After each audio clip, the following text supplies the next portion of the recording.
panas di urang mah cana naon di urang mah cana naon Tangerang tahun 85 cana naon Cipanas geus rusak Cianjur geus rusak Garut leuwih awal rusak sebab deket ka Bandung di urang mah deket ka Jakarta teh teu rusak sebab urang lembur ka Jakarta usaha di urang mah ka Jakarta teh usaha dagang kuli ngojek di Jakarta teh arusa balik ke masalah tapi Bandung Tasik ke Bandung lain sakadar usaha Garut ke Bandung lain sakadar usaha geus puguh urang Bandung pangheulana rusak nu pangheulana mabok ngagele minuman Bandung pada tahun 80 di urang can aya nu mabok 81 can aya nu mabok di urang can aya 82 can aya nu mabok Bandung mah wow parareing Garut leuwih ti heula perkembangan perpendidikan leuwih ti heula karusakan ge leuwih ti heula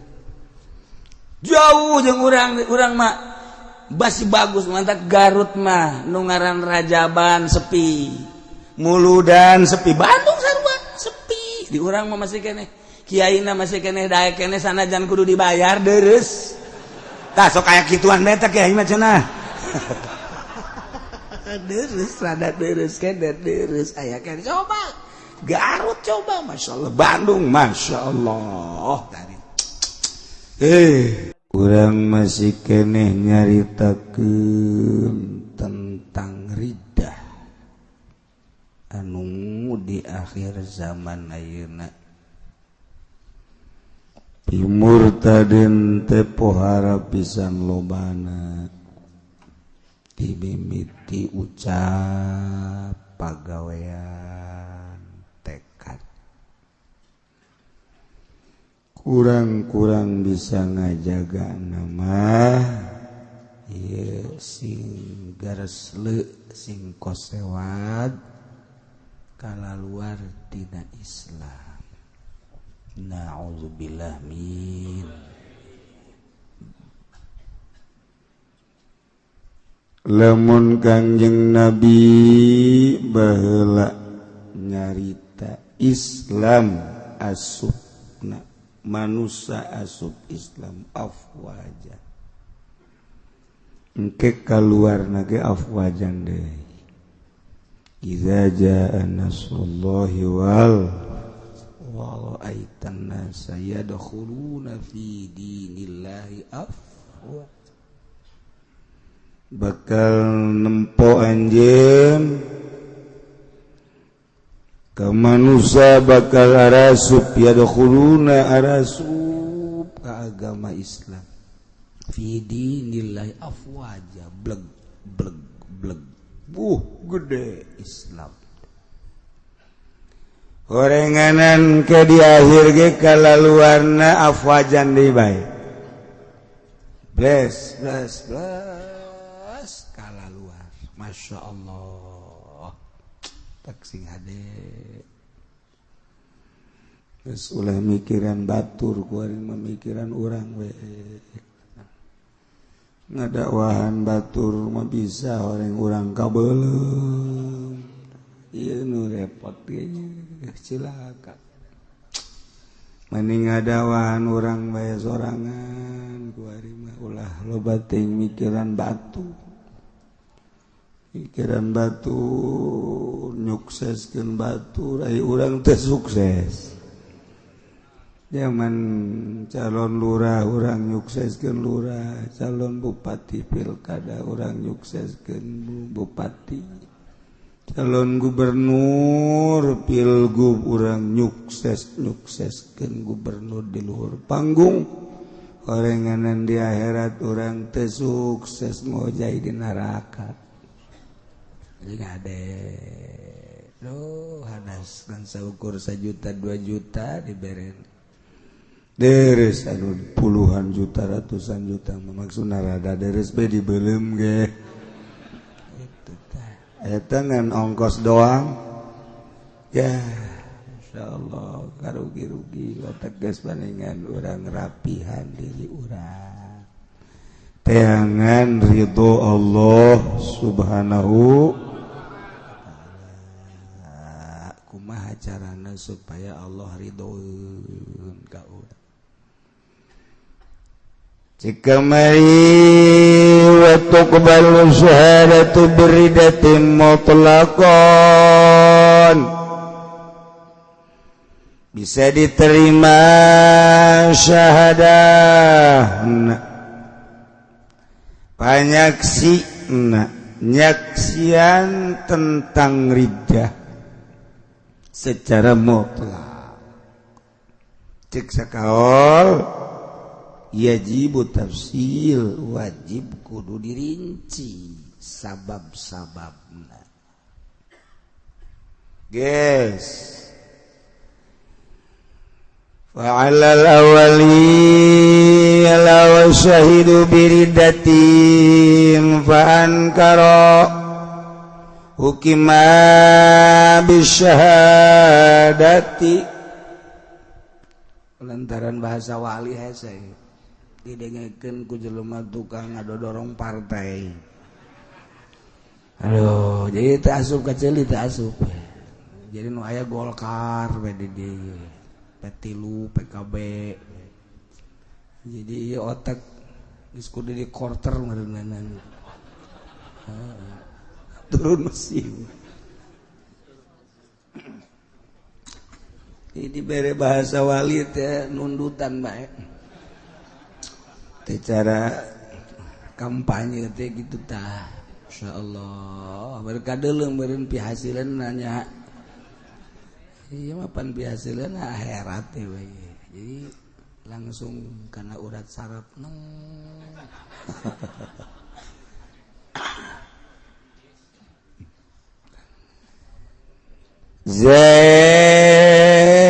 nyaksikeun di kejaksaan setelah didahului oleh laporan bahwa si Prengki ia adalah kaluarti Islam. Duh, di akhir kuari Masya Allah jasa ya Masya Allah teh lain lalagaan. Antaran boga babaturan yang sakola Kristen ke gereja sup asup Kristen. Boga babaturan Buddha bager aja sup dan ka kelenteng. Sup araras. Sanajan Kristen Katolik loba nu arasup Islam. Ayo mentek mempertahankan hidayah ya ses. Ada jaddidu imanakum bila ilaha illallah. Perbarui iman minimal ba'da salat 3 zikirna. Wow, cenah aing meuleuh tilu aing ngariung ratusan. Tama lain jadidu teh mah La ilaha illallah cu Ambon. bahkan bagi jauh ke Allah teh mah kos. Bagi jabat aya cu Ambon zikir, cu Ambon teu. Iya kos sekarang ieu tah. Nah, isi Prengki teh nu tatadina Islam kuari kadenge kuki Zaid, kuki Umar, kuki Bakar. Bawanyana pernah ngomong aing mah kuari mah asup Kristen. Aing mah geus lain Islam deui. Murtad berarti tanyana. Murtad. Laporkeun ke pemerintah. Panggil si Prengki. Otomatis Kan disidang. Urang kan nyaritakeun kos kieu aneh. Kok bisa kos gitu sih? Bisa disidang dipanggil. Urang inget ieu teh dimensina di negara Islam. Khalifah lain di negara nu model kos urang kieu. Ieu mah negara jurig kan urang mah. Negara undang-undang buatan Belanda. ya negara juri berarti. Jadi cenah kumaha tuh kieu teh kumaha. Mang nang kolot urang baheula kieu tuh kieu bae geus. Ieu kieu kumaha? Si mana nanya deui. Itu rasakeun bae ku sia betah kos ge teruskeun atuh. Emang kos kieu kaayaanana. Teu betah atuh urang robah janu ngarobah negara mah urang. Nek dijadikeun negara demokrasi kumaha urang, nek dijadikeun negara Islam kumaha urang. Ieu mah kumaha urang atuh jan nagarana jan negara mah teu ngararomong. Tanah Indonesia Sabang sampai Merauke nu baheula aya 20 provinsi ku ari mah aya 30 sabaraha meureun. Eta pada eta teu ngararomong dikelola ku urang. Kumaha urang anu ngelolana. Geus atuh dipasrahkeun ka urang. Bener ngelolana, bener negara teu bener ku ari cenah bener tante atuh kumaha sia bae si anu ngarasakeun si anu jara di DPR si anu jara di pejabat aing onam aing rakyat sapira aing rakyat sia bener kadeuleu benerna sia teu bener kadeuleu teu benerna terus sapira aing mangke di akhirat paling ge Pak ka malaikat kok bapak sih tah pamimpin abdi tah kumaha rasaan cek malaikat waktu dipimpin ku nya na adil tante deuleu bukuna bae Pak geus bae ulah hese-hese sakitu sapira rakyat atuh urang nah kumaha urang ya Zaid Umar Bakar lapor bahwa Prengki keluar ti Islam murtad berarti panggil adili. Kamu bernama Prengki? Betul. Lahir di mana? Dulu di Medan saya. Lahir saya di Medan, Mandailing. Sekarang kamu Prengki di mana? Sekarang di Bitung saya. Jadi silai. Aduh. Prengki, kamu tahu undang-undang negara bahwa apabila murtad nanti akan dibunuh? Tahu. Menurut laporan dari 3 orang, Zaid, Umar, dan Bakar, bahwa kamu keluar dari Islam, kamu telah menyatakan bahwa kamu ini adalah Kristen, betul? Siapa bilang bos? Kamu dengan siapa bicara? Kok bos? Ya maaf Hakim. Saya bicara biasa dengan bos Pak. Jadi bagaimana nih kamu? Iya atau tidak bahwa kamu itu keluar dari Kristen? Tidak Pak. Panggil Zaid, Umar, Bakar. Ya duduk. Seminggu yang lalu bahwa kamu telah melaporkan yang bernama Prengki, lahir Medan Mandailing, yang sekarang ada di Bitung jadi silai. Ini telah keluar dari Islam, menyatakan bahwa beliau ini adalah beragama Kristen, betul? Betul. Kamu siap jadi saksi? Saya yang menyaksikan. Zaid, betul. Umar, ya. Bakar, betul. Nah, iya kan permasalahan kieu ye.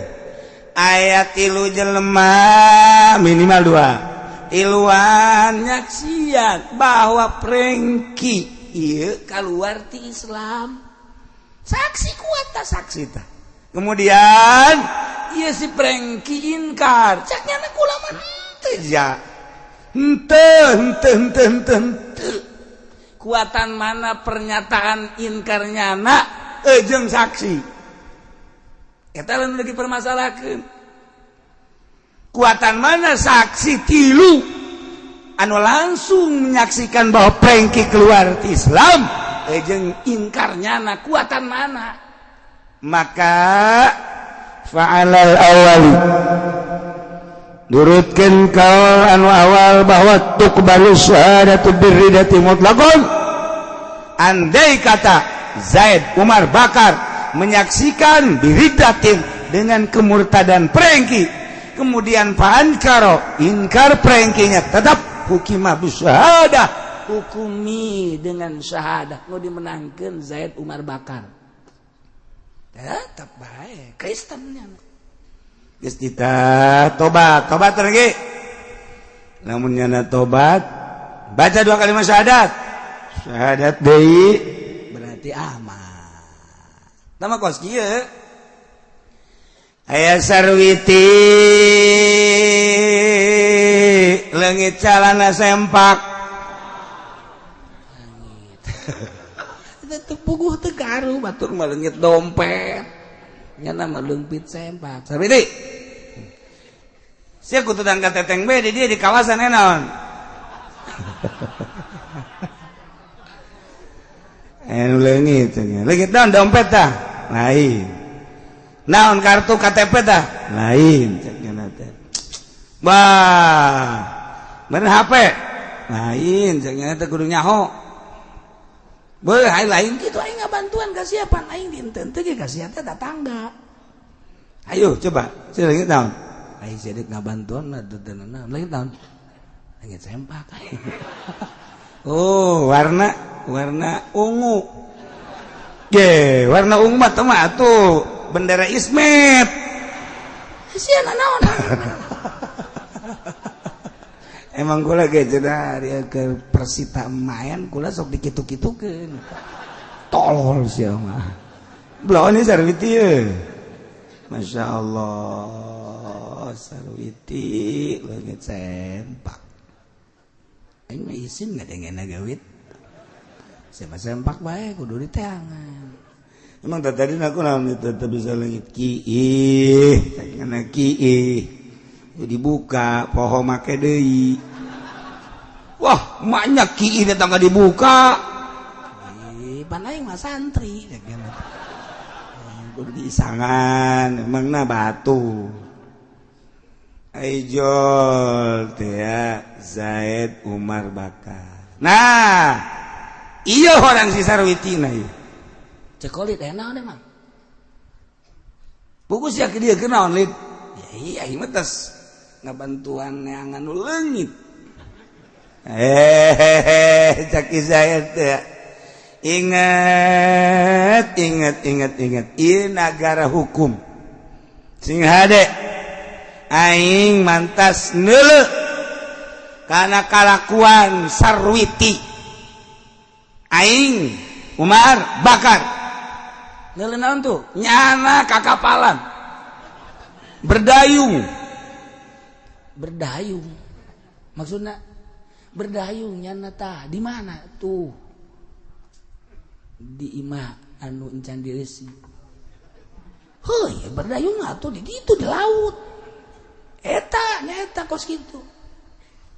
Ciki Holin nu bener ieu sih. Aing neuleuh.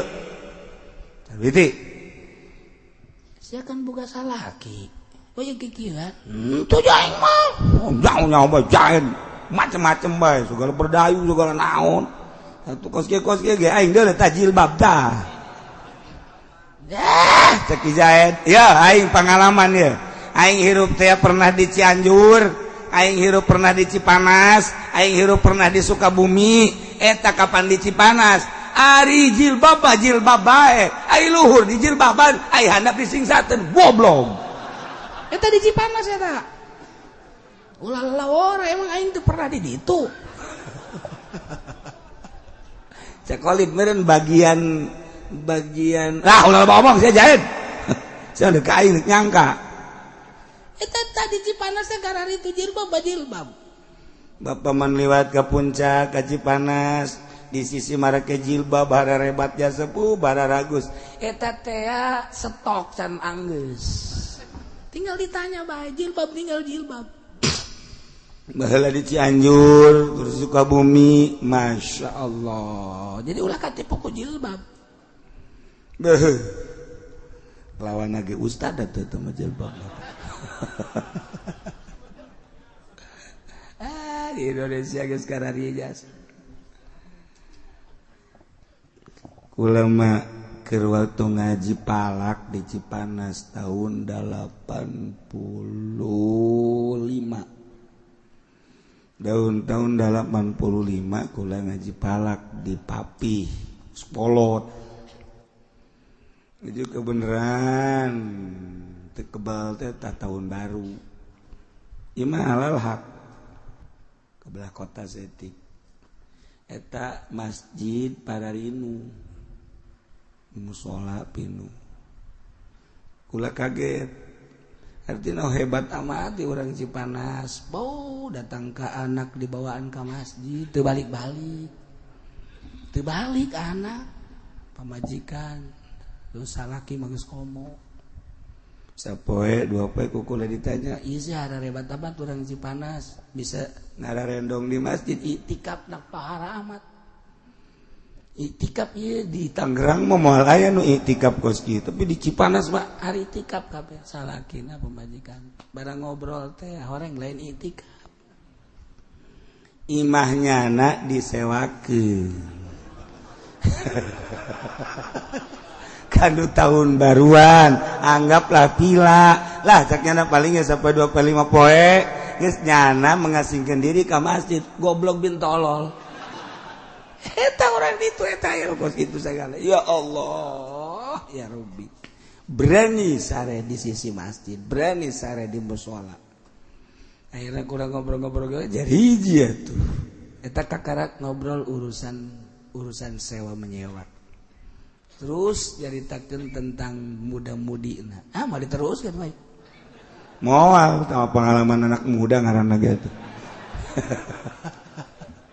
eta rusak Cipanas di urang mah cana naon Tangerang tahun 85 cana naon Cipanas geus rusak Cianjur geus rusak Garut leuwih awal rusak sebab deket ke Bandung di urang mah deket ka Jakarta teh teu rusak sebab urang lembur ke Jakarta usaha di urang mah ke Jakarta teh usaha dagang kuli ngojek di Jakarta teh arusa balik ke masalah tapi Bandung Tasik ke Bandung lain sakadar usaha Garut ke Bandung lain sakadar usaha geus puguh urang Bandungna pangheulana rusak nu pangheulana mabok ngagere minuman Bandung pada tahun 80 di urang can anu mabok 81 can anu mabok di urang can aya 82 can anu mabok Bandung mah wow parareing Garut leuwih ti heula perkembangan perpendidikan leuwih ti heula karusakan ge leuwih ti heula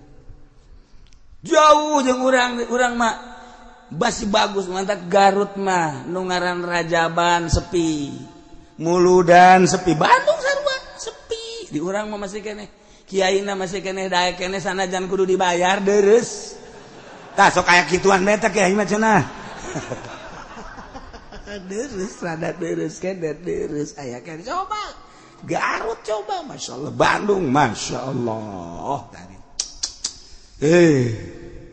nah ieu mah keur carita perbandingan laporkan ku Ki Zaid bahwa Sarwiti zina panggil Sarwiti integrasi adili kuatan mana kuari Zaid Umar Bakar melaporkan langsung neule siap jadi saksi bahwa Sarwiti zina kuari si Sarwitina inkar nah sebagai pelaku nu inkar ia inkar teh kuatan mana antara saksi tilu jeung inkar teu kulama buat disumpah demi Allah demi Rasulullah daek ninca Quran komo dihareupeun salakina mah tapi aya saksi Zaid Umar Bakar menyaksikan bahwa Sarwiti teh zina kuatan mana antara inkarnya jeung saksi kan mantap kuatan saksi tetep pengadilan kudu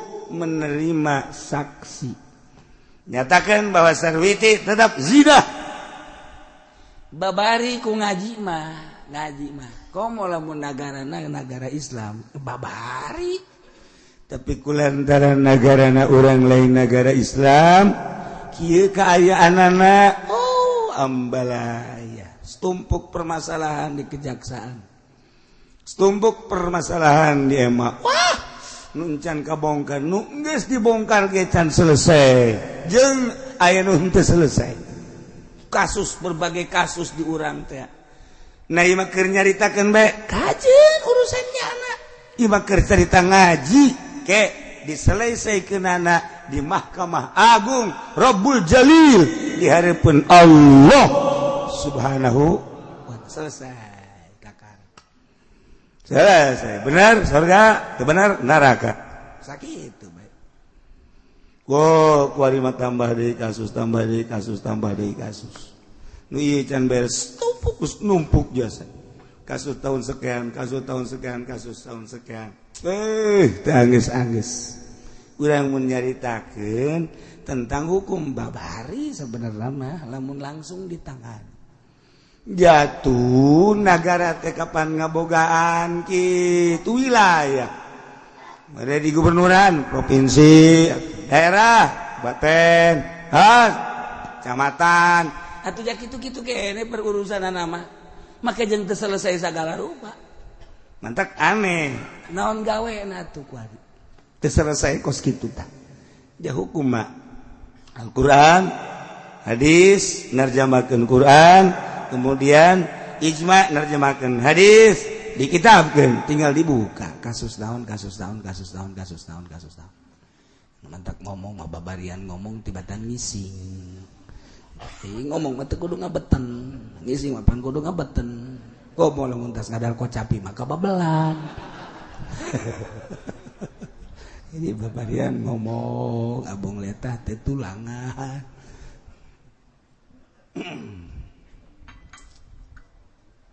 Jadi bisa dimenangkan tak saksi. Kalau kala lamun teh amah si prengki ngomong kuntu mukrohan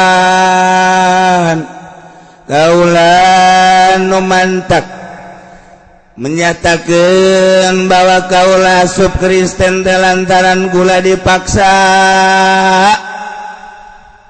Lamun memang si prengki pernyataan inkartina ucapanana kemudian nyana ngaheuhan asup Kristen sote karena dipaksa deleula korena. Kebenaran memang ayat korena waqt tabatsu qarinatun. Nah, kuari kajurung ku korena ka asli kufarin seperti ngaboyong nakupar. Jadi cak papreng gitu ya begini Pak Hakim. Saya ini warga negara Indonesia. Yang saya tahu undang-undang di negara Indonesia kalau murtad mesti dibunuh. Karena negara ini negara Islam. Dengan demikian saya setelah disaksikan oleh 3 saksi Said Umar Bakar bahwa saya telah menyatakan Kristen, memang betul, cuman saya waktu itu dipaksa sehubungan dengan adanya orang-orang bule memaksa saya. Kalau saya tidak mengatakan itu, saya akan dibawa ke Amerika. Nah, ini kan bahaya. Nah, kalau saya menyatakan Islam, menyatakan kafir, Kristen, saya aman. Kalau saya tidak menyatakan, saya akan diboyong. Untuk mengamankan diri saya, maka saya menyatakan Kristen, mengamankan diri saya. Bener gitu nata, bisa teman dipercaya. Kos kamari cerita di Amerika.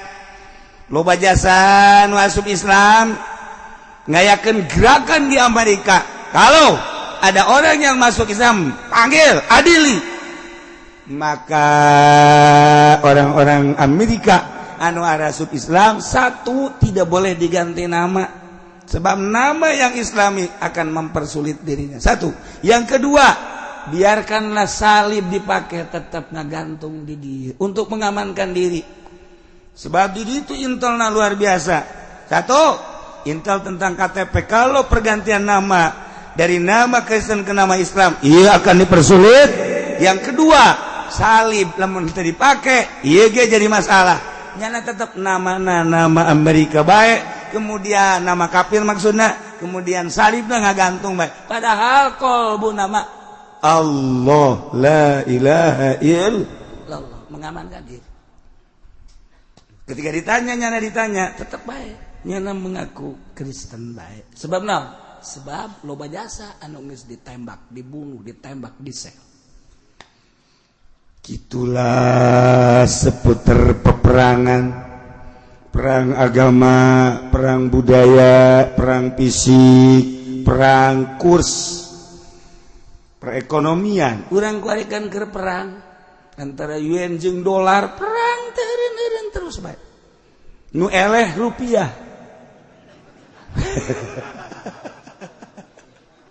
aduh perang deh yuan jeung dolar terus mana nu bakal bisa dipakai transaksi secara internasional apakah dolar apakah yuan nah kuari nu elehna Indonesia rupiah terpuruk sadunia paling handap alhamdulillahirabbil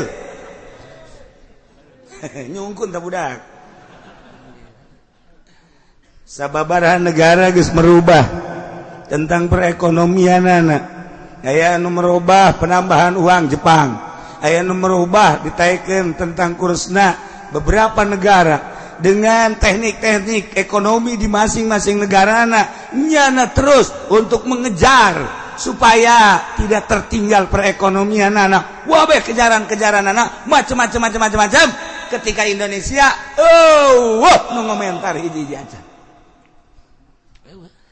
sugan dilobakeun kurs duit henteu sugan dikurangan nilai ditaikeun henteu atau naik nilai henteu begitu ditanya presidenna ngan ngajebian doang tanya ahli ekonomi silih lempar bagaimana sih per detik ieu encan aya kejelasan kurs Indonesia rupiah encan aya kejelasan tetapi begitu diteliti sadunia ieu mah RRC Hongkong naon gitu ngaranna Jepang terus Timur Tengah dan lain sebagainya tapi pang tenang-tenangna di Indonesia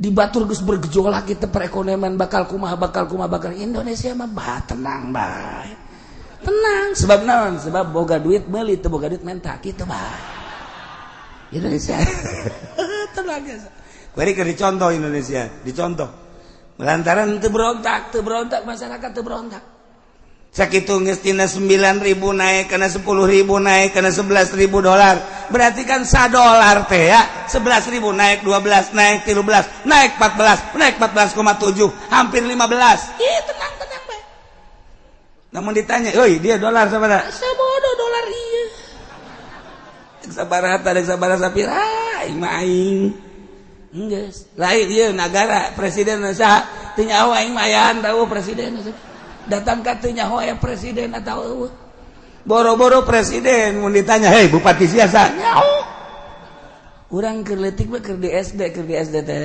di bejaan presiden kita Pak Harto wakil di bejaan menteri kabeh menteri agama di bejaan kuari budak sakola di bejaan kula sok nanya anak ai menteri agama urang saha duka emang menteri wartosan ku guru itu guruna gitu apaan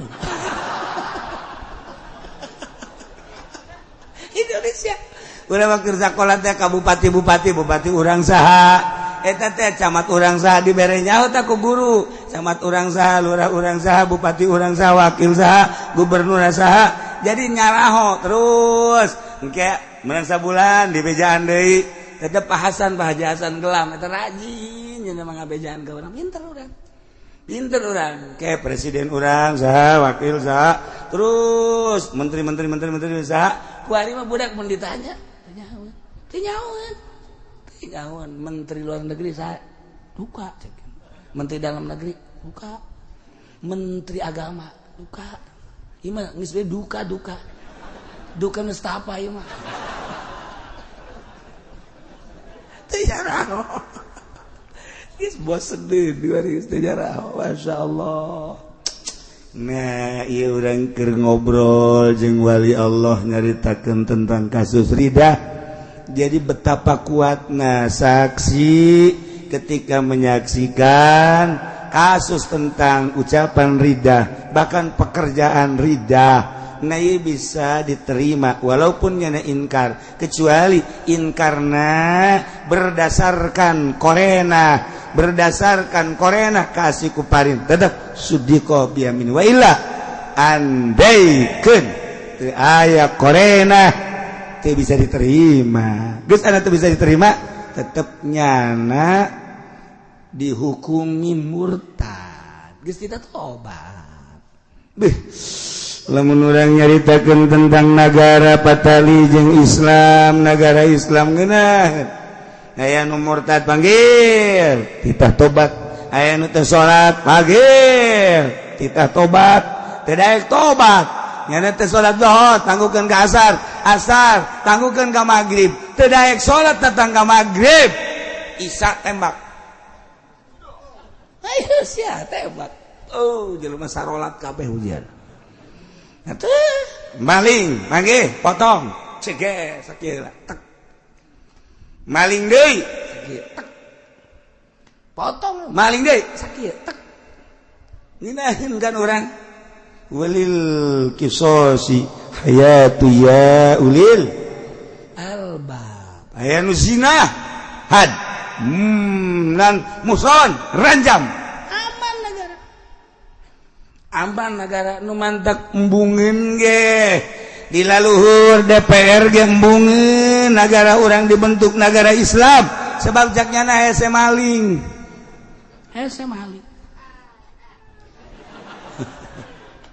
kuari aya calon bupati ya.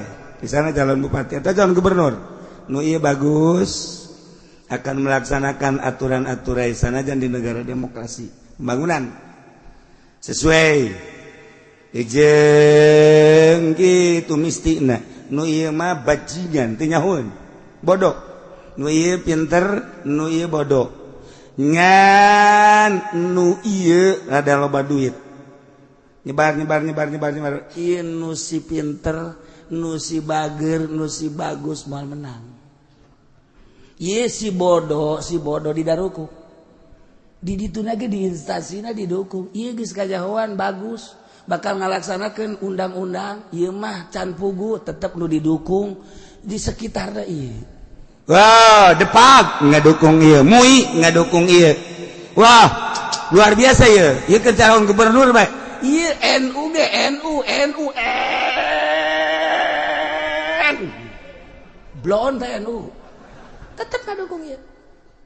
NU teh Nahdlatul Ulama, kebangkitan ulama. Contohna kula greget ka NU naon? NU Tangerang teh, NU Tangerang. Khususna Banten eta teh ngadukung atuh. Teu kagoblogan NU. Pan aing teh di jerona aing. Di jero NU teh aing kulturna aing, sanajan aing teh lu praktis. Sia mah teu nyaranaho meureun, aing terpukul. Goblok sia yang seureun aing.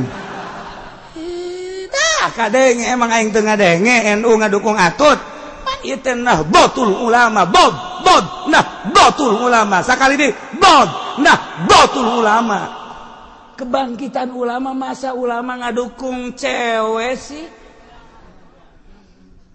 kok begitu sih cewek didukung dek dikamanakeun beungeut aing teh di jero NU dinten teh ge kultur aing teh sok ngabuka-bukakeun NU ngariwayatkeun Hasyim Asy'ari aing ngariwayatkeun kisah Hal Mahfud aing ngariwayatkeun keistimewaan perjuangan NU aing ngariwayatkeun tentang keistimewaan NU berangkat berjuang keistimewaan anak begitu datang ke Banten aing diisingan ku NU goblok meureun aing teh jerona aing nah Bob dengan tuh ngomong nanaon ini mah kakar dibongkar kuari bae nah iya mah balik deui iya bener dek ngalaksanakeun aturan iya teh bener lantaran NU teh dibere duit tetep ngadukung na ka dieu geus puguh MUI geus puguh Depak beralasan Depak mah jeung MUI geus puguh di PNS mah ulah dicaritakeun iya Depak kenapa dia bisa ngadukung ieu gampang digoyang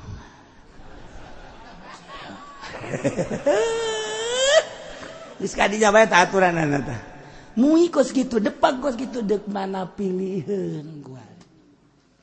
Sok lagi. Jadi mual beres-beres, orang dek bangun negara. Mual beres-beres tungtung tujuan negara itu bae mah. Temui tedepag. Beres mui depag malah aya di tubuh pemerintahan teh mah. Memangnya masa komplotan kadinya. Tapi iya, nah gotul ulama. Kok bisa ngegilak sih? Mantak aing ngisin. Cenah kieu ulah sok kitu. Aing mah da kitu bae da. Emang kiai gua nanti ke gua. Sanajan aing lain kiai, tapi kultur di jerona aing ketika nyaritakeun Muhammadiyah aing mah NU. Ketika nyaritakeun Persib nu bakal main aing mah NU.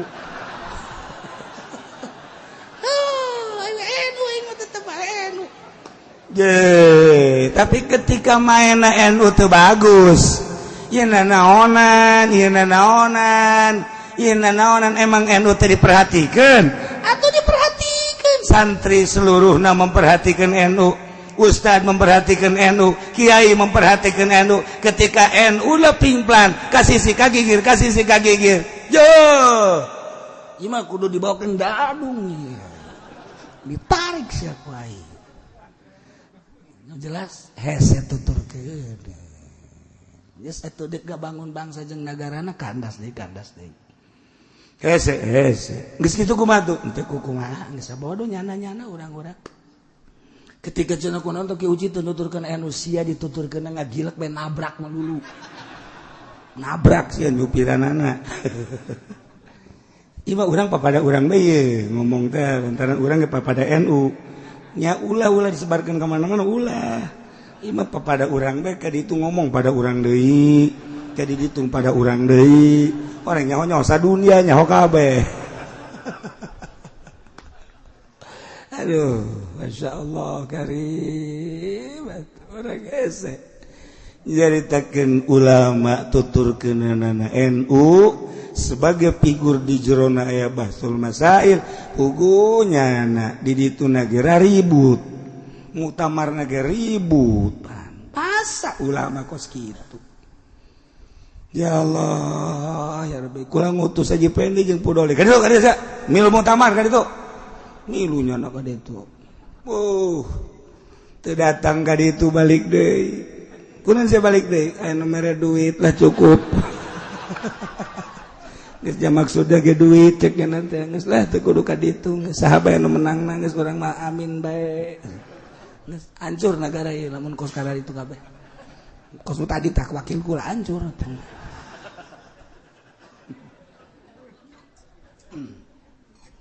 Ieu mah emang keur nyaritakeun hancur kabeh. Hancur kabeh atuh.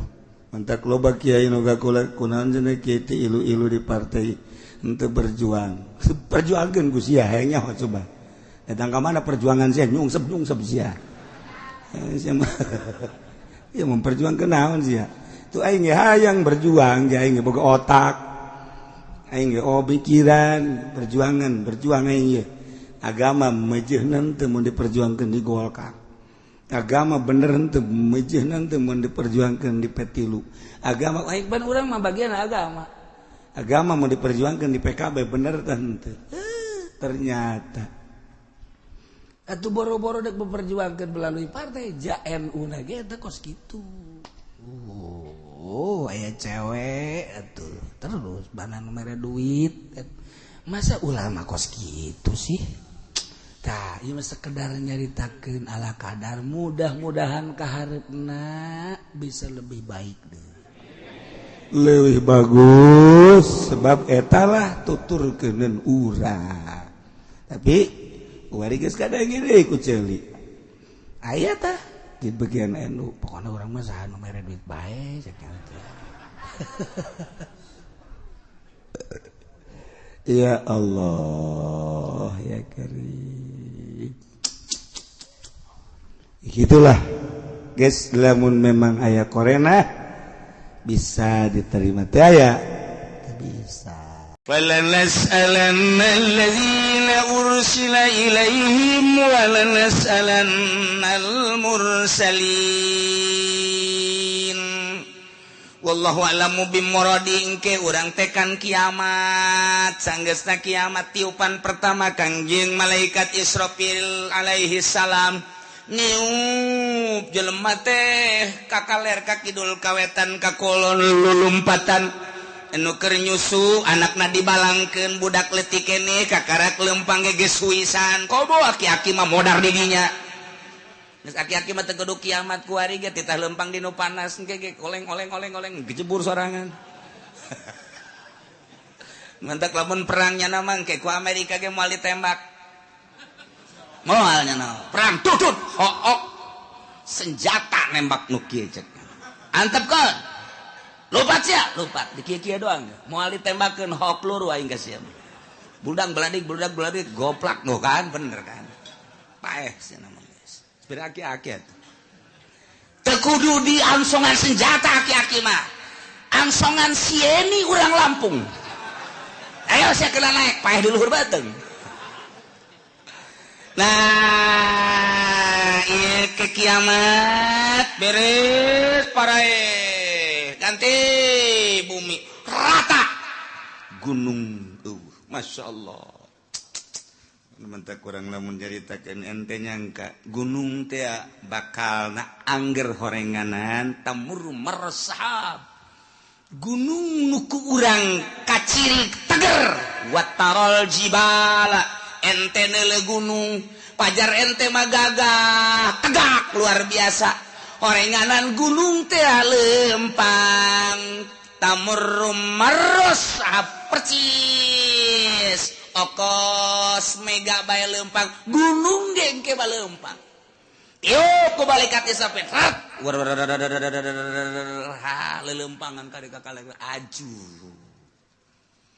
watarol jibala qamidah disangka gunung teh teger kuat horenganan tamur marasahab leeh nana gunung sakitu tegerna leeh kok masih Juned ajur ganti rata laut gunung kobe wah geus diterjemahkeun ku Raden Oma Irama kiamat terjadinya ada jadi presiden. Masya Allah gunung-gunung yang tinggi menjulang hari itu akan dimusnahkan. Wah pohara jasa Masya Allah lautan yang dalam sarua bae eta kos kitu jana beunang di Quran masalah eta ya Allah ya Rabbi beres kabeh ku hari hujan teng tiup roh ku malaikat Israfil saat merelentis kostoge cal roh ararasu ngeguh jelema nu tadina sepi eueuh sasah wabeh poe kullu man 'alaya fan wa yabqa wajhu rabbika dzul jalali wal kullu man 'alaya fan wabeh aya di bumi langit rusak modar kabeh wa yabqa wajhu rabbika dzul jalali wal ikram hanya Gusti Allah sorangan nang tangan Gusti Allah limanil mulkul yaum selalu jadi raja apa ieu raja Mesir raja Mekah raja Yaman raja Indonesia udang ngaku sih jadi raja udang Jokowi udang Prabowo udang cak Prabowo hirup kene mah can nyaho bawa jadi henteu itu bayar turun geus coba Soekarno udah aya di udang ke Pak Harto udah Gus Dur saya kan dilengserkan cek Gus Dur ya saya emang gak ada tanggung jawab bukan dilengserkan kalau saya lanjut baru saya tanggung jawab untung saya dilengserkan ya udah cek malaikat Israfil tenang Dur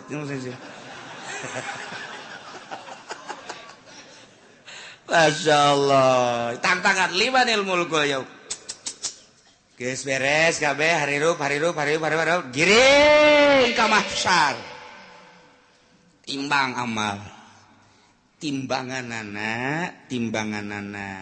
kos timbangan emas aya talanjuhan aya jaruman aya cecepehan cecepeh nusa belah langit jeung bumi mun dieusiikeun ka dinya asup. Nusa belah deui geus teu kabagian jadi wa kadegeun di asup. Ngun ku gede genana cecepeh. Ari nu deuk ditimbangna sagede Juned. Leutik kan. Ku gede-gede amat deuk ningalikeun jeung nembongkeun ka maha kuasaan jeung maha dahsyatan Gusti Allah Subhanahu wa taala. Wih, jelema dikiring di berbagai negara kabeh. Ka Mahsyar, di mana letak Mahsyar? Letak Mahsyar teh Masjidil Aqsa. Berarti di dieu boga sejarah, dunia boga sejarah, di akhirat ge boga sejarah. Masya Allah karim. Iyalah, nu deuk dicaritakeun. Ngrantung jelema kabeh. Malaikat Jibril cicing di tengah. Dihareup Kangjeng Nabi urang. Malaikat Jibril Mikail di belah katuhu. Jibril Mikail Israfil belah kenca. Anjing Nabi dihareup plak. Kumpulkeun ku Gusti Allah. Falanas'alanna alladzina ursila ilaihim wa lanas'alannal mursalin. Cek Gusti Allah aing bakal nanya alladzina ursila ilaihim ka umat-umat anu diutus para rasul. Endek ditanya teh an ijabatihim ar-rusula wa amalihim fima balagahum tentang ijabah ka para rasul jeung ngamalkeun naon nu disampaikeun ku para rasul ka maranehanana. Masyaallah. Di samping umat nu bakal ditanya walanas'alannal mursalin. Yakin kaula nu agung bakal nanya deui ka para mursalin utusan-utusan ditanya anil iblagi tina nyampekeunana. Ya Allah ya Rabbi. Wabah ditanya. Bari pertanyaan teh sabenerna mau balana kusana alaihim biilmin. Yakin kaula bakal nyaritakeun ka umat, ka para rasul. Kula bakal nyaritakeun biilmin dengan kanyaho, jelas nyaho. Wa makunna goibin jeung kaula teu gaib. Teu nyahona kabeh nyaho, ngan tetep ditanya bae. Pan jelema ditanya teh aya nu nanya teh nyaho, nu mantak nanya ge pan teu nyaho mang. Kaula ieu deuk ka Bandung hayu. Ieu jalan deuk ka Bandung jalan mana? Bener-bener teu nyaho berarti. Kaula mudik, ieu milu mudik deuk ka Jawa Tengah, Pak, deuk ka Jogja, jalan ka mana? Lontaran loba jasa, ieu itu Jogja. Ka belah dieu manggih deui Jogja kanan, belah ditu ke manggih deui Jogja kiri. Bingung aing mah ieu. Jogja deui. Belah ditu tek Jogja deui. Isi jalan nu mana? Deuk ka Surabaya ge teu nyaho nanya. Atawa nyana nanya, Pak, ieu teh kula teh rek dagang ieu cara dagang teh kumaha? Ieu modal da sakieu deuk nu didagangkeunana ieu nyokot teh dieu supaya teu nyaho nanya berarti. Pak, kula teh hayang kawin. Hayu, hayang deuk nanya bae ieu mah kira-kira kumaha ieu kula lamun kawin. Atuh babari, modalna boga henteu. Ulah bakal hayang kawin sia teu boga modal mah. Nanya teh teu nyaho. Biasana nanya teu nyaho. Aya jelema nu nanya ngan aing mah sabenerna mah nyaho, ngan nanya so teh aing mah geus ngetes bae sia teh nyahoeun tante. Padahal mah nyaho ye, kos ka budak tanya, "Cek, 2 jeung 2 sabaraha?" Geus nyahoeun nu nanya nama.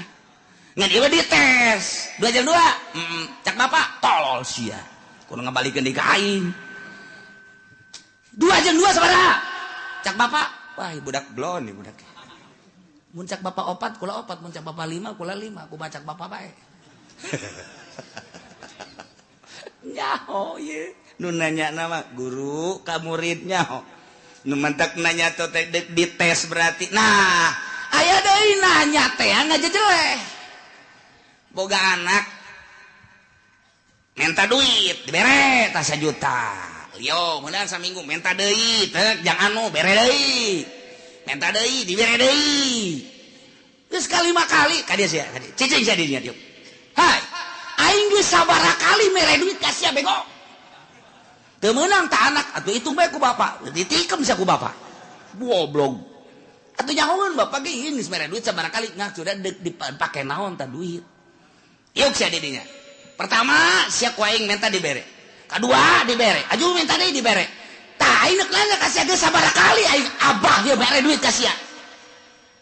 Teu meunang teu hitung bah. Teu meunang.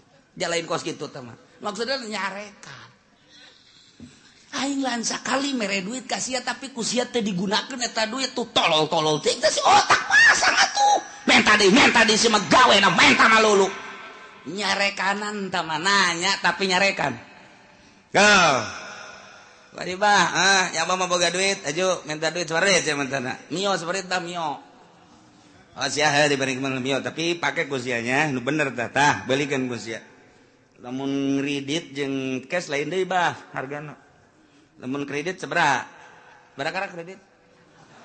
Ngomong sia lain sare. Bahkan hese dek beli cash deh di akhir zaman mah kredit bermodel. Yahudi teh geus kos karar itu bae.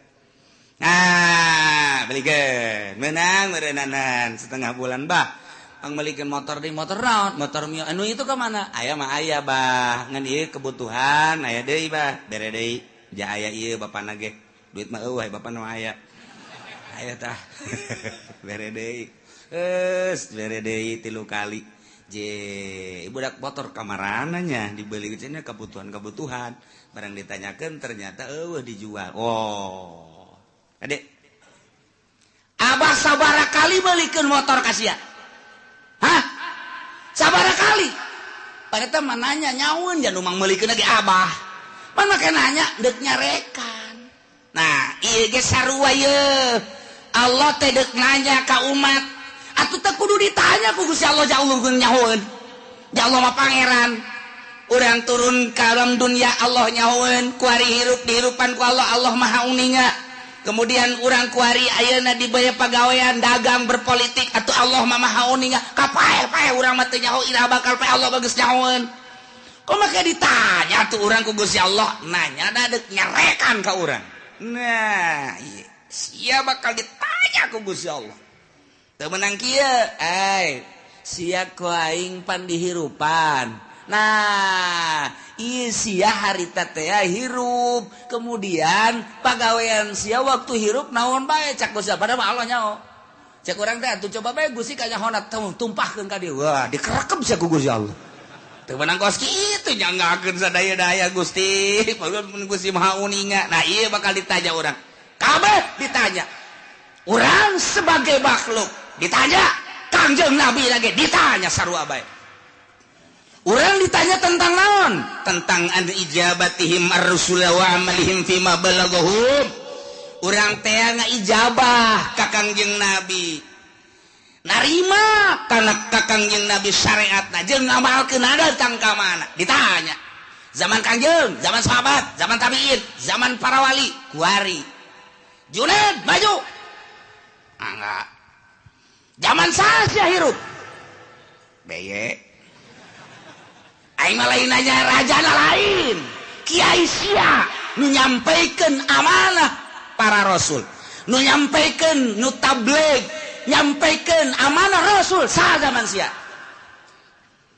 abdi harita teh kitu mui abdi harita di kecamatan mah kitu Kiturmudi naiknya ke kabupaten ju naik di nyana ke provinsi pernah nyampaikan ai dibayar nyampaikan ai henteu mana muina mana mui panggil muina ih kuari nyana ngeungeunahana mui nagara sia saha harita mui abdi aya orang kronjo Agil. Iya, nu formal. Nu formal dipanggil. Eta mah geus teu bareres tah mah. Lantaran nya nama ngomong aya dibayar, teu ngomong teu dibayar teu ngomong. Dibere daek ngomong boga jabatan, teu boga jabatan teu daek ngomong. Ieu mah anu berkeliaran bae sa. Nah aya. Aya digigir.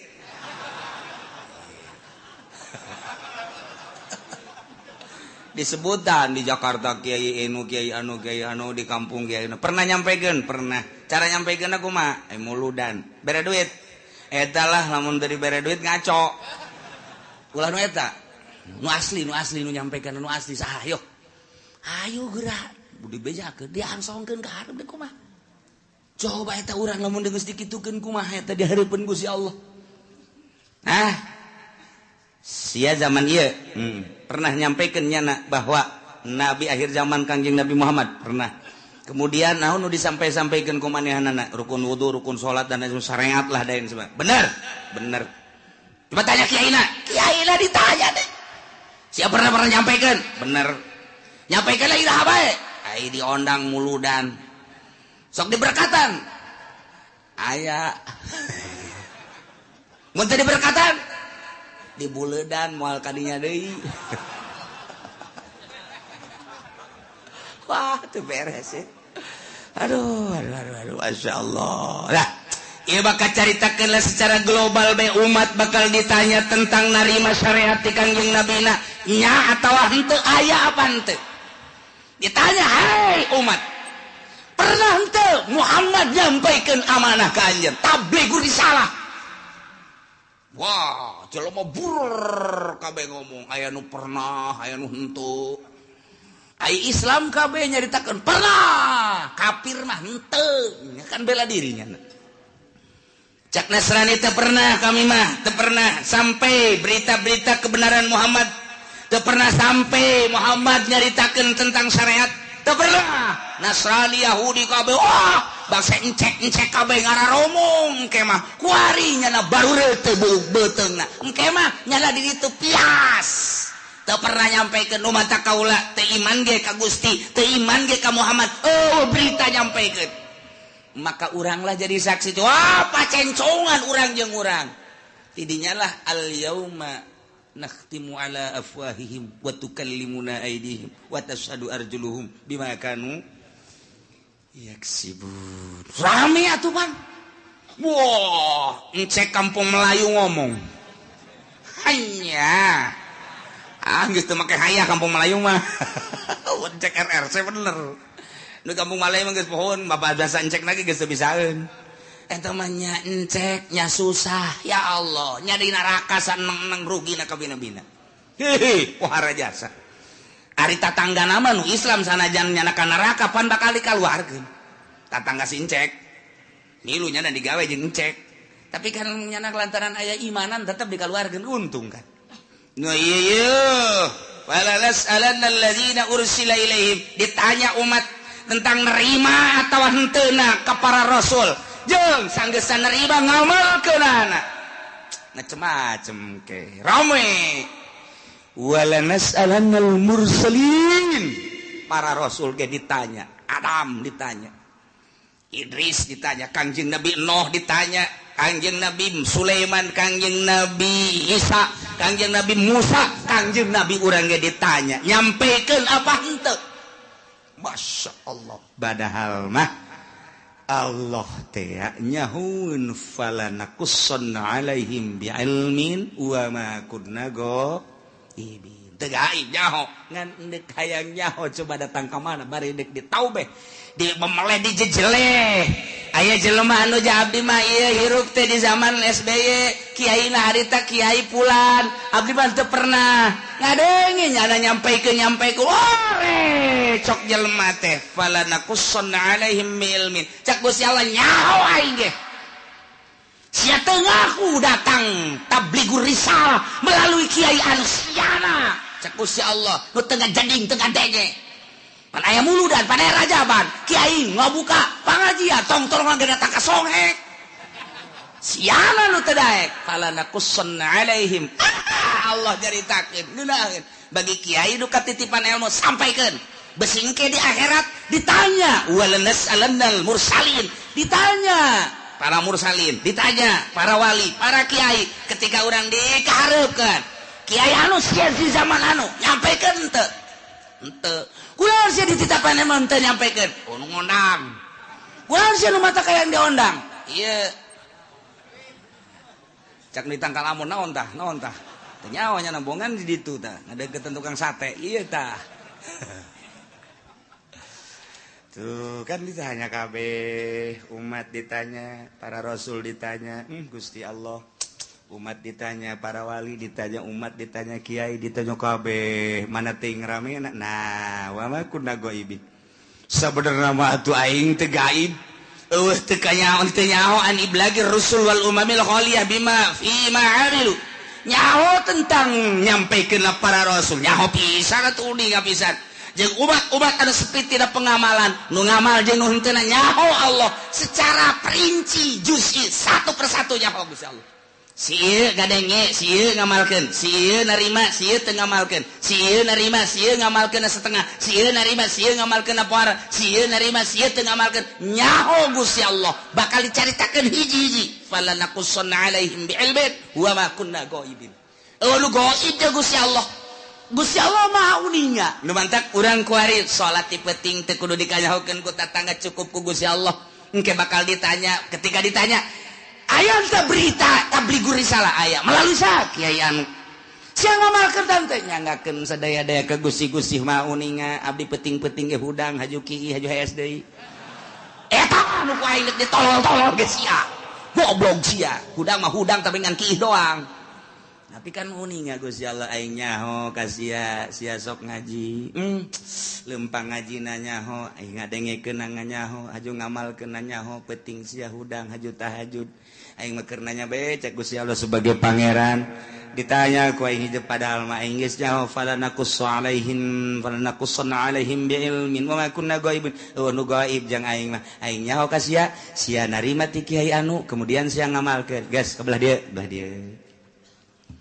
sia zaman sasia abdi bareng jeung si itu hirupna pernah sia ngadege urang ti kiai pernah ngamalkeun Gusti mau ninga teu kaburu Gusti. Naon bae kasibukan sia? Abdi di pabrik Gusti. Mana babaturan sia anu di pabrik? Aya tuh itu. Sia ke di pabrik. Sia eta neangan duit jang kitu napakah pamajikan jeung keluarga sia sempet salat. Salat abdi mah. Minggu ngaji lamun teu keur gawe. Emang aya nu minggu gawe? Aya. Abdi mah ieu teh ai naon kitu ngaranna kesempatan salat tah bareng sa pabrik sia pan sia mah salat sia henteu nyangageun Gusti dek kuas wa ma kunna ghaibin nu gaib nek ngomong naon sia ja aya dalilna tah babaturan sia mah jadi pabrik ke sa pabrik bala jeung sia malah sakontrakan sangarendeng sia mah ja salat sia nu henteu nah nu matak sa pabrik aya bae tah nu dibere daek salat jang dalil engke di akhirat besinya ngomong bogus sih bongan abdi mah dibere susah haju di pabrik teu kaburu salat Gusti neangan duit bae babaturan sia datangkeun da susah sarua pas salat sia ka ditu atuh dek lompat ka mana sia ayo sia dalu wabakun lago ibin waduh gaib jago sia tah mah dek nyarekan bae supaya kadenge ku ban sojen tinggal babaturan-babaturannya waduh si itu dicarekan moal teu aja dicarekan. Ini lompat ke mana ya ini? Lompat ke mana? Nah, kabeh bakal ditanya. Falanaqussanna alaihim bi'ilmin wa ma kunna ghaibin. Tanya hiji-hiji. Bari Allah nyaho. Lu gaib ka Gusti Allah supaya jelas Allah teh pangeran. Dek ngajejeleh jelema ditanya ku Gusti Allah. Kunaon sia? Persiapkeun ti kuari jang engke ngajawab pertanyaan eta. Lain lalagaan ieu mah Al-Qur'anul Karim wal waznu yauma idzinil haqq ya Allah timbangan lil amali dipasang aliso li sohaiha atawa jang nimbang amal bimizanin lahu lisanun timbanganana aya jaruman wa kafatani aya dua cangkok dua mangkok dua cecepeh kama waroda fi hadis Kanjeng Nabi geus ngajelaskeun ayat 3 hadis tu ngajelaskeun tentang sifatan mizan. Tentang pertanyaan-pertanyaan jaga. Maksudna naon? Timbanganna jelas, nu ditimbangna apa jelemana, apa amalna, apa bukuna. Eta lah Kanjeng Nabi nu ngajelaskeun. Aya nu jelas ngajelaskeun Kanjeng jelemana langsung diayakeun. Di hadis lain Kanjeng Nabi nyaritakeun jelemana mah tetep nangtung di itu, nu ditimbang adalah sohaik buku-bukuna. Cek sakaol mah lain buku-bukuna amal bae diwujudkeun ku Gusti Allah. Amal bagus herang, bagus cang, amal goreng, poek joreng. Nu jelas mandek kumaha ge ima urangna wa ima bukuna wa ima amalna, pan nu jelas mah tetep bae ditimbang-timbang keneh. Ieu ayatna wal waznu yauma idzin al haq. timbangan nyata timbangan nu bener yauma idzin harita bakal dipasangkeun jangan sing hade faman saqulat mawazinuhu faulaika humul muflihun sahaja lemah nu ditimbang berat amal hadena faulaika humul muflihun bahagia wa man khaffat jelema anu hampang mawazinuhu kahadeanana berat ku kagorenganana faulaika alladzina khasiru anfusahum jelema eta lah anu ngarugikeun dirina waktu di dunia boman teu daek beramal bitaswiriha ilan nar ku sebab dijongklokeun ka neraka bima kanu bi ayatina yazlimun ku sebab maranehanana ngazolimkeun teu percaya ka ayat-ayat Allah subhanahu wa ta'ala nu ngantak urang mah alhamdulillahirabbil jauh masa urang ka Kangjeng Nabi tapi urang iman ka Kangjeng Nabi Muhammad sallallahu alaihi wasallam jauh jeung Kangjeng Nabi tapi urang ngalaksanakeun syariatna dibabaca ku urang sifat wajib di Kangjeng Nabi di para rasul teh opat urang diantarana kabeleteran kuari tah di dieulah bakal ditambah ditimbang saurang-saurang malaikat Jibril di dieu Mikail di dieu Israfil di dieu Kangjeng Nabi di dieu cek sakaol Kangjeng Nabi ngajelaskeun timbangan hade nu gede jurusan sorga timbangan nu goreng ieu neraka asal ditimbang lek ka dieu ka kenca belah dieu geus tinggal ngagejebur ka neraka asal ditimbang lek ketai ka belah dieu geus sorga tinggal berangkat ka sorga bae ya Allah ya Rabbi kuari urang teh cek sakaol Kangjeng Nabi ngajelaskeun timbangan teh timbangan qada wal adli ieu timbangan teh timbangan papasten jeung keadilan nu mantap kuari urang timbang diri urang kuari kurang kudu timbang kajujuran jeung keadilan urang geus datang ka mana urang nuturkeun Kangjeng Nabi geus datang ka mana ngalaksanakeun syariat Kangjeng Nabi ketika ditimbang kurang bera rasa aing lamun ditimbang berat mana ye ti mata bae mata ye lobaan dipake neuleuh Quran apa lobaan dipake neuleuh TV kurang bae timbang kuari ye qada wal adli kuari cek Kangjeng Nabi timbang maneh merenung ceuli lobaan pake ngadengekeun musik apa lobaan pake ngadengekeun urayan-urayan hayo coba hayu apa lobaan ngadengekeun anu hasud ka urang anu ngomongkeun ka urang apa lobaan make ngadengekeun Al-Qur'an hadis kalam ulama timbang ku urang sorangan bari merenung kieu urang timbang ku sorangan bae hayo geura leungeun lobaan pake nyekelan naon ieu leungeun hayo sia leungeun apa nu teas-teas apa nu hipu-hipu sia leungeun timbang ku sorangan urang komo nu geus kolot mah maningan ge beureum mah molotot pegahan engkos kol bode we kieu tinggal nyi hajina hoi mana eta mata kosong amat teu kosong teu naon ngalang layung kitu teh tu dirinya bae heula na eta molotot kitu keur ngarenung ngaji tadi cek kiai aing ieu geus asa di akhirat bae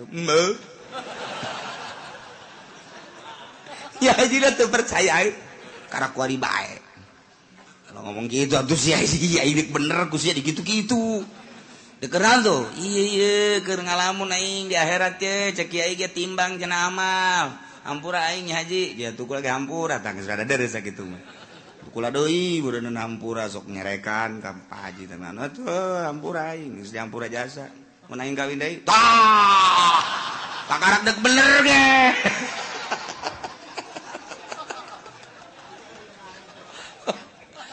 tah urang ngarenung ya aing lamun ditimbang kuari andai kata paeh aing ye ditimbang beratan ka mana mulai urang ngurucut cai mata Gusti tibalik datang ka kuari Gusti Allah nyaritakeun kahirupan para rasul nyawa ditarohkeun jang ka Allah terus di para sahabat nyawa ditarohkeun abdi manarohkeun harta ge ku pait-pait teh di zaman para wali songo eta teh perang nyawa tarohanan urang lamun zalah ka Kudus masyaallah jana mapan balik teh dicacag nu ku urang kuari dizarahan di Kudus Sunan saha ngaranna Kudus tuh siapa jarah bae teh nyawaran aju kiaina poho buku aing ge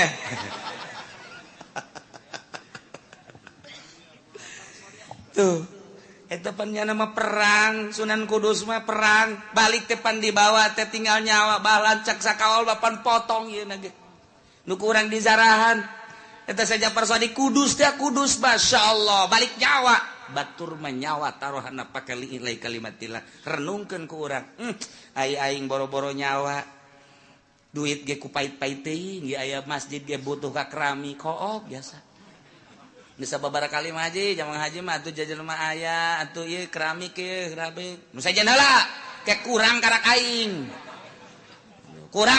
hayo lah nu sajen heulanan bisi teu bagian beramal nu sajen eta ngomong hebat jasa pan ayo urang babarengan heulanan nu sajen bae geus beres gaji ieu mah geus beres keramik alhamdulillah tuh biasa gaji neraka tah mah kuduna ge nu sugi mah lain kitu haji ieu keramikna kumaha ya saha anu ngesiap keramik batalkeun geus Pak Haji duit loba di bank anak geus di ngaranan ari Pak Haji na aing mah teu boga duit sial teh Ki Haji tolol emang nu sugi mah kos kitu bloon batur bae dikesek-kesekkeun tah hayang urang mah hayang ngadenge tuh geus kitu Mang anu sekian meter geus aya sabaraha eta aya 20-an mah bejakeun ka Mang anu lain teu butuh gitunya dia mah ku Pak Haji bae kabeh sapira 500 meter lah sabaraha kebon 500 meter geus tuh jual ke buat tetangga habak beres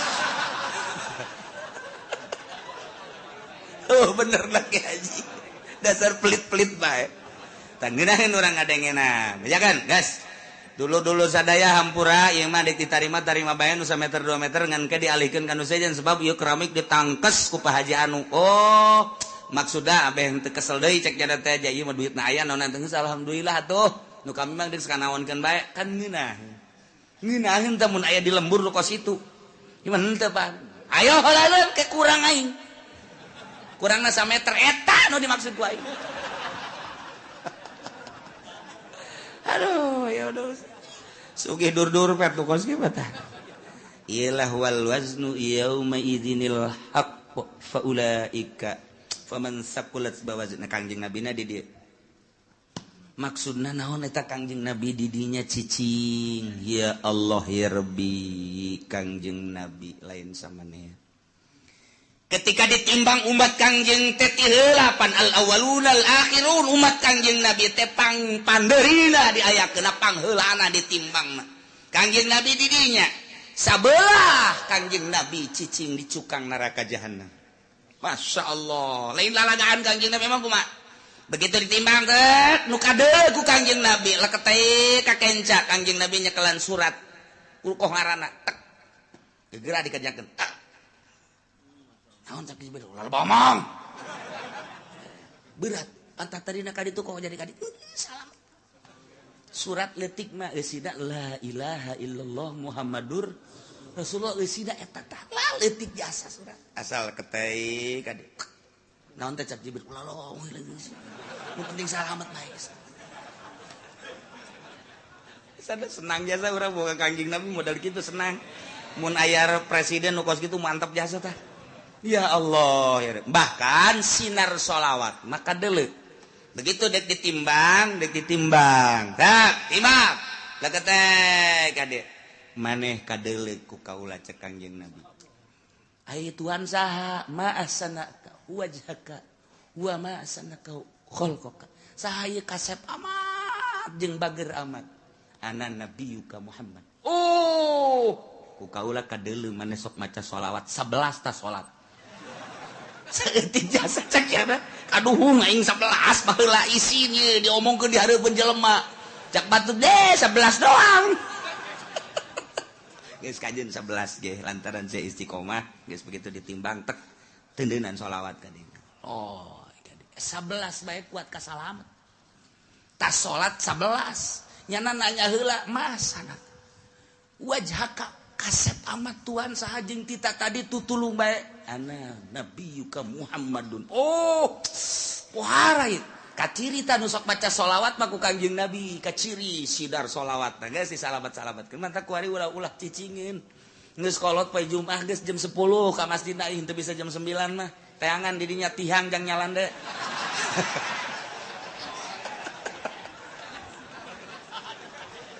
suntungna lain maca sholawat tasbih ka mana mata ka mana bahkan aya nu nyokot ge tambah baturan tasbih teh nyaho nya na barang hudang aya tasbih aing ka mana Arwata ke baca sholawat lah mumpung orang hirup komo nu geus kolot mah ya ingat wal waznu yauma idzinil haqq ya Allah ya Rabbi ingis jasa untung aya kangjeng Nabi urang kangjeng Nabi Muhammad sallallahu alaihi wasallam lantaran kebladianan mah cepet ya cepet limbangna cepet jadi kangjeng Nabi kan latuh kulantaran sorangan limbang cepet lai ka dieu lai ka dieu aya anu henteu kabagian sapaat kaburu kangjeng Nabi na keur munyeuna ka dieu ieu ka dieu dibalangkeun ka ditu kan waduh aing Muhammad bae cek jana aing teu kabagian ya tapi tetap kangjeng Nabi kadeuleu ku kangjeng Nabi pas gagolepak ka neraka cekel ku kangjeng Nabi minta tulung ka malaikat Jibril salamat ka eta ci atuh mah geus jore cek eta teh jadi teu lagi main simplong melulu ya aya sholawatan cek kangjeng Nabi sabaraha sih sok maca sholawat ai muludan cek nya maca tante ente ngadengekeun doang lumayan sakitu ge cek kanjeng Nabi nya daek ngadengekeun assalamu alayka zainal anbiya ya assalamu alayka atqal atqiyai nu macana mah santri kanjeng kiai sia kula mah cenah ngatur-ngatur eta berkat cek aju ngatur-ngatur diatur teu jang kula heula teu tetep salamet bae pan mah apa are eta ngan eta teh ngaguling heula ka neraka tah mah tapi tetep kok ngajar rewel Jibril salametkeun Masya Allah kangjeng Nabi moal aya pang sibuk-sibukna ieu ketika wal wazdu yauma idzinil haq sibuk biasa kangjeng Nabi geus manu ieu geus manu itu geus manu ieu nu itu geus ulah aya bae umat kangjeng Nabi nu ngagolepak ka neraka pohara jasa pan mantak teh kuari usul ka kangjeng Nabi beusi engke kaleupasan teu kadeuleu teu karawel lajung teu kalekep da bapak tuh padoh pan geus kalekep apa teu kadeuleu ku kangjeng Nabi umat aing geus beakeun kan Jibril beak geus aya wae nu teu kalekep bangona mah aya pan kita tadi aing sakieu sibuk cek kangjeng Nabi ka dieu eta lah aya bae coba tang ya tuh bener cabut Jibril cabut sih ti kalekep kunaon kredit cek eta Lewat ketik wari orang lobakeun maca sholawat ka kangjeng Nabi Muhammad sallallahu alaihi wasallam apalkeun ayat ieu mah ieu jang supaya urang merenung wal waznu ari timbangan yauma izin nalika dipertanyakeun umat jeung para nabi yakni yaumal qiyamah al haqu timbangan nu jelas nu hak nu nyata bakal dipasangkeun urang bakal ditimbang ima urangna langsung wa ima amalna wa ima bukuna nu bakal ditimbang nu jelas deuk mamana ge pasti ditimbang renungkeun ku urang aing mun ditimbang beratan mana haju kangjeng Nabi neuleuh tah henteu ka aing saat eta mun urang ditimbang bagus nikmat amat ketika orang ditimbang goreng haju kangjeng Nabi neuleuh tetep ku kangjeng Nabi diamankeun ieu nu rempan mah timbangan urang jore kangjeng Nabi na teu neuleuh ka urang apa teh kalekep eta tah ieu teh nu dikhawatirkeun beus ti kalekep doang masyaallah mudah-mudahan urang kabehan engke katingali ku kangjeng Nabi urang disapaatan ku kangjeng Nabi urang sehingga urang kabehan salamet di bawah bendera kangjeng Nabi urang kangjeng Nabi Muhammad sallallahu alaihi wasallam